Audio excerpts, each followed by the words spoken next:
പരിശുദ്ധ അമ്മയ്ക്കും തിരുക്കുമാരനും 1000 നന്ദി. ഇന്ന് ഈ അൾത്താരയിൽ നിൽക്കുവാൻ ദൈവം തന്ന അനുഗ്രഹത്തെ ഓർത്ത് നന്ദി പറയുന്നു. എൻ്റെ പേര് ജെറിൻ ആൻഡ് മാത്യു. ഞാൻ തിരുവല്ല നിരണം. എൻ്റെ ഹസ്ബൻഡിൻ്റെ പേര് ബിനോ ഗീവർഗീസ്. എൻ്റെ കുഞ്ഞിൻ്റെ പേര് അദീന മരിയ ബിനോ. ഞങ്ങളിപ്പോൾ അബുദാബിയിൽ നിന്നാണ് വരുന്നത്. ഞാൻ 2022 ഒക്ടോബർ 28 ആയിരുന്നു ഉടമ്പടി ആദ്യമായി എടുത്ത് ഇവിടുന്ന് ഞങ്ങൾ അബുദാബിക്ക് പോകുന്നത്. ഞാൻ സൗദിയിൽ വർക്ക് ചെയ്തിട്ട് എൻ്റെ മാര്യേജ് കഴിഞ്ഞ് 1 ഇയർ കഴിഞ്ഞ് ഞാൻ അബുദാബിയിലേക്ക് പോകാനായിട്ട് വരുമ്പോൾ ആദ്യമായി എനിക്ക് സൗദിയിൽ വെച്ച് നടുവേദനയുണ്ടായിരുന്നു. പക്ഷേ ഞാൻ അബുദാബി വന്ന് ഞാൻ ജോലി ചെയ്യാനായിട്ട് എനിക്ക് ജോബിന് കയറി. ഞാൻ നേഴ്സായിട്ട് വർക്ക് ചെയ്യുകയാണ്. അന്നേരം നേഴ്സായിട്ട് ജോലി ചെയ്തുകൊണ്ടിരുന്ന് എനിക്ക് അവിടെ ജോലി ചെയ്തൊരു 4 മന്ത് ആയപ്പോൾ എനിക്ക് സിവിയർ ബാക്ക് പെയിൻ ആയിട്ട് എനിക്ക് ഡ്യൂട്ടി ഭയങ്കര ഡിഫിക്കൽട്ടി ആയിട്ട് ചെയ്യാനേ പറ്റുന്നില്ലായിരുന്നു. ഭയങ്കര ലെഗ് പെയിനും അങ്ങനെ വന്ന് ഞങ്ങൾ ഡോക്ടറിനെ കണ്ടപ്പോൾ ആദ്യം ഞാൻ നാട്ടിൽ ഈ ഡോക്ടറിനെയൊക്കെ കാണിച്ചതാണ്. അന്നേരം കുഴപ്പമൊന്നുമില്ലാതാണ്. അങ്ങനെ ട്രീറ്റ്മെൻ്റ് ഒന്നും ചെയ്തില്ല. അങ്ങനെ അബുദാബിയിൽ വെച്ച് ഞങ്ങൾ ഡോക്ടറിനെ കണ്ടപ്പം ഡോക്ടർ പറഞ്ഞു ഡിസ്ക് ബൾജാണ്, പെയിൻ റേഡിയേറ്റ് ചെയ്യുന്നതുകൊണ്ട് സർജറി ചെയ്യുന്നതാണ് നല്ലതെന്ന് പറഞ്ഞു.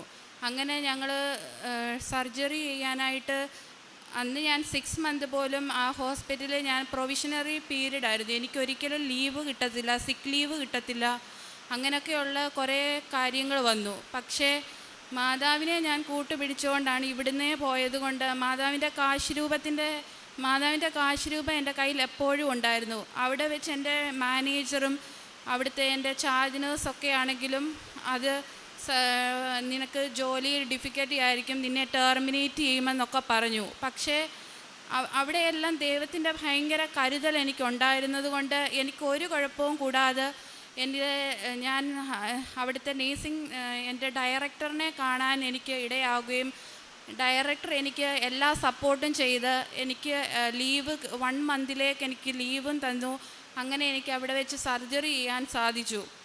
അങ്ങനെ സർജറി കഴിഞ്ഞാണെങ്കിലും പിന്നെ ഒരു പ്രഗ്നൻസി കുറച്ച് 1 ഇയറൊക്കെ കഴിഞ്ഞിട്ടേ നടക്കത്തുള്ളൂ. അന്നേരം ഓൾറെഡി ഞങ്ങളുടെ കല്യാണം കഴിഞ്ഞ് 2 ഇയർ കഴിഞ്ഞു. അന്നേരം ഇനിയും 1 ഇയർ കൂടെ കഴിഞ്ഞിട്ടെന്നൊക്കെ പറയുമ്പം അങ്ങനെ വിഷമിച്ചിരുന്ന സമയത്ത് 6 മന്ത് കഴിഞ്ഞപ്പം ഞങ്ങൾ ഡോക്ടറിനെ കാണുകയും ബ്ലഡ് ടെസ്റ്റൊക്കെ ചെയ്ത് അത് കഴിഞ്ഞ് 6 മന്ത് കഴിഞ്ഞപ്പോൾ എനിക്ക് പ്രഗ്നൻ്റ് ആകാൻ കഴിഞ്ഞു. അതും ദൈവത്തിൻ്റെ ഒരു വലിയ കരുതലായിരുന്നു. അത് കഴിഞ്ഞ് പ്രഗ്നൻസിയിലാണെങ്കിലും എനിക്ക് ബാക്ക് പെയിനോ അങ്ങനെയുള്ള ഒരു ഇഷ്യൂവും വരാതെ, അതായത് എൻ്റെ 9 മാസവും ഞാൻ ഡ്യൂട്ടി ചെയ്ത സമയത്ത് എനിക്ക് ഒരു പ്രശ്നവും കൂടാതെ ഞാൻ ഓടി നടന്ന് എനിക്ക് ഡ്യൂട്ടി ലാസ്റ്റ് വരെ ചെയ്യാനും, പിന്നെ അതുപോലെ എനിക്ക് നോർമൽ ഡെലിവറി എൻ്റെ ലാസ്റ്റ് മന്ത് ആയപ്പോൾ എനിക്ക് ഹൈ ബ്ലഡ് പ്രഷർ വന്നു. ബ്ലഡ് പ്രഷർ വന്നിട്ടാണെങ്കിലും എനിക്ക് normal delivery blood pressure high ആയ ഒരു വ്യക്തിക്ക് സാധ്യമല്ല. പക്ഷേ മാതാവിൻ്റെ ശക്തി കൊണ്ട് എനിക്കത് എങ്ങനെ ലാസ്റ്റിൽ എനിക്ക് നോർമൽ ഡെലിവറി തന്നെ തന്ന് ദൈവം എന്നെ അനുഗ്രഹിച്ചു. അതാണ് എൻ്റെ 1ാമത്തെ സാക്ഷ്യം. പിന്നെ എൻ്റെ 2ാമത്തെ സാക്ഷ്യം എന്ന് പറയുന്നത് എനിക്കൊരു ജോലി അബുദാബി കിട്ടിയതും പിന്നെ എൻ്റെ ഹസ്ബൻഡിനാണെങ്കിലും നല്ലൊരു ജോലി ലഭിച്ചു. പിന്നെ എൻ്റെ ചേച്ചിക്ക് വേണ്ടി ഞാൻ ആദ്യത്തെ ഉടമ്പടിയിൽ വെച്ചിട്ടുണ്ടായിരുന്നു ചേച്ചിയുടെ ഒരു രോഗസൗഖ്യത്തിന്. അത് ഓൾറെഡി മമ്മി സാക്ഷ്യം പറഞ്ഞതാണ്. പിന്നെ അതുപോലെ ഉടമ്പടി കാശുരൂപം എനിക്കാണെങ്കിൽ എൻ്റെ മമ്മി അവിടെ വന്ന സമയത്ത് എനിക്ക് കൊണ്ടു തന്നായിരുന്നു. ആ ഉടമ്പടി കാശുരൂപം വഴി ഞാൻ അത് 2-3 പേർക്ക് കൊടുക്കുകയും എൻ്റെ അനിയത്തി OET എക്സാം എഴുതാൻ നേരം അവൾ എൻ്റെ അടുത്ത് വന്ന സമയത്ത് ഞാൻ ഈ കാശുരൂപം അവൾക്ക് കൊടുത്തു. അതുകൊണ്ട് അവൾ പോയി എക്സാം എഴുതി. അവൾ പറഞ്ഞു ഭയങ്കര പാടായിരുന്നു, ഒരിക്കലും എക്സാം എഴുതി അവൾ വന്നിട്ട് ഭയങ്കര സങ്കടത്തിലായിരുന്നു, എനിക്ക് OET കിട്ടത്തില്ലെന്നൊക്കെ പറഞ്ഞു. പക്ഷേ ഞാൻ വിശ്വസിച്ചു അത് മാതാവിൻ്റെ കാശുരൂപം കൊണ്ട് പോയി അവൾ എക്സാം എഴുതിയത് കൊണ്ടാണ് OET അവൾക്ക് കിട്ടാൻ സാധിച്ചത്.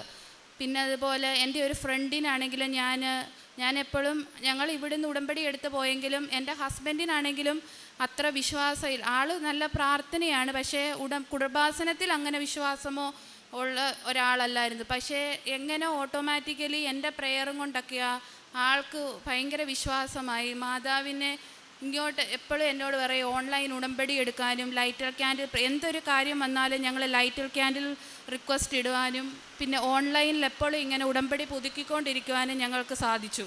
പ്രേക്ഷിത പ്രവർത്തനം ഇവിടുന്ന് ഞങ്ങൾ പത്രം കൊണ്ട് പോകും. അവിടെ അവിടുത്തെ അബുദാബി ചർച്ചിൽ വെച്ച് ഞങ്ങൾ അബുദാബി ചർച്ചിൽ കൊടുക്കാറുണ്ട്. അവിടെ എല്ലാവർക്കും ആദ്യം ഞാൻ എൻ്റെ ഞങ്ങളിവിടുന്ന് ഉടമ്പടി എടുത്തുകൊണ്ട് ഞാൻ ഓരോ വ്യക്തികൾക്ക് എങ്ങനെ ഉടമ്പടി എടുക്കുമെന്ന് അവിടെ പള്ളിയിൽ വെച്ച് തന്നെ എല്ലാവരെയും ഫോണിൽ കൂടെ കാണിച്ച് ഓൺലൈൻ ഉടമ്പടി എടുക്കുന്നതെല്ലാം പറഞ്ഞു കൊടുത്ത് ഞങ്ങളത് ചെയ്യിപ്പിക്കുമായിരുന്നു. പിന്നെ അതുപോലെ അല്ലാതെ ഞങ്ങളാണെങ്കിലും ഞങ്ങളെയും കൊണ്ട് പറ്റുന്ന പോലെ അവിടെ സഹായിക്കാന്ന് പറഞ്ഞാൽ ഞങ്ങളുടെ ഹോസ്പിറ്റലിലൊക്കെ വരുന്നവരെ അല്ലെങ്കിൽ നമ്മൾ വഴിയിലൊക്കെ അങ്ങനെയുള്ള ക്ലീനേഴ്സിനൊക്കെ എന്തെങ്കിലും ഹെൽപ്പ് ചെയ്യും. അല്ലാതെ എൻ്റെ ഹസ്ബൻഡാണെങ്കിലും ഞങ്ങൾ ഓരോ ഞങ്ങൾക്കറിയാവുന്ന ഓരോരുത്തരെ ഞങ്ങൾ ഫോണിൽ കൂടെ ഞങ്ങൾക്കൊരു ഫാമിലി അറിയാവുന്ന അവർ വളരെ പ്രയാസപ്പെട്ട് ജീവിക്കുന്ന ഒരിതാണ്. അവർക്ക് ഞങ്ങളെയും കൊണ്ട് പറ്റുന്ന സഹായം ചെയ്തു കൊടുക്കാൻ ഞങ്ങൾ ഇങ്ങനെ അവരാണെങ്കിലും അവരുടെ കുഞ്ഞുങ്ങൾക്കാണെങ്കിൽ ഒരു ഡ്രസ്സ് പോലും വാങ്ങിക്കാനില്ലാതെ വരുമ്പം എൻ്റെ ഹസ്ബൻഡാണെങ്കിൽ അയച്ചു കൊടുക്കുമ്പോൾ അവർ ഭയങ്കര സന്തോഷത്തോടെ പറയാറുണ്ട്. പിന്നെ ഉടമ്പടി നേർച്ച വസ്തുക്കൾക്ക് ഭയങ്കര ശക്തിയുള്ളതാണ്. എനിക്കാണെങ്കിലും ബാക്ക് പെയിന് ഷോൾഡർ പെയിൻ അങ്ങനെയൊക്കെ വരുന്ന സമയങ്ങളിൽ ഞാൻ ഈ ഉടമ്പടി തൈലം തൂത്ത് കഴിഞ്ഞാൽ ഭയങ്കര അത് തൂത്തുകൊണ്ടാണ് ഞാൻ എന്നും ഡ്യൂട്ടിക്ക് പോകുന്നതും. ഇതൊക്കെയാണ് എനിക്ക് ദൈവം തന്നെ. ഇത്രയും പറഞ്ഞുകൊണ്ട് എൻ്റെ സാക്ഷ്യം ഞാൻ അവസാനിക്കും. യേശുവേ നന്ദി, യേശുവേ സ്തോത്രം.